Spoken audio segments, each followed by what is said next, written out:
প্রথম কথা, এসআইআর বিহারেও হয়েছে, এসআইআর বাংলায় হচ্ছে। বিহারে শেষ পর্যন্ত 47 লাখ মানুষের ভোটাধিকার চলে গেছে, তাদের মধ্যে বেশিরভাগই মৃত, একটা বড় অংশ স্থায়ীভাবে দেশান্তরী। পশ্চিমবঙ্গে এই ফিগারটা কি দাঁড়াবে? আমি ইতিউতি এখানে সেখানে নানা রকম ফিগার শুনতে পাই, কিন্তু যেহেতু এগুলো ক্রেডিবল কিছু নয়, ইলেকশন কমিশন নিজেরা কিছু বলেনি, অতএব এগুলোর উপর আমি আস্থা রাখতে চাই না। যেমন হাওয়ায় উঠছে 34 লাখ লোককে নাকি যারা আধার কার্ড দেয়, সেই UIDAI না কি একটা সংস্থা, তারা চিহ্নিত করেছে। তাদের রেকর্ড কি সত্যি UIDAI এর কাছে থাকে? সুতরাং এই নিয়ে বিতর্ক আছে, আমি তার মধ্যে যাচ্ছি। মূল কথাটা হলো, এসআইআর বিহারে স্ট্রেঞ্জলি কোনো ইস্যুই হয়নি।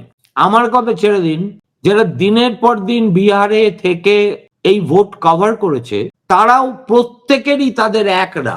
এই যে এসআইআর নিয়ে এত হই হট্টগোল হলো, মানুষ কিন্তু সেটা নিয়ে একবারও আলোচনা করছে না। এই যে ভোটার অধিকার যাত্রা নামে রাহুল গান্ধী বিহারের এ প্রান্ত থেকে ও প্রান্ত চষে বেড়ালেন, কংগ্রেসই বা তাদের প্রচারে এসআইআর কে ইস্যু করেছিল কি? কিংবা আরজেডি? কার্যত কেউ করেনি।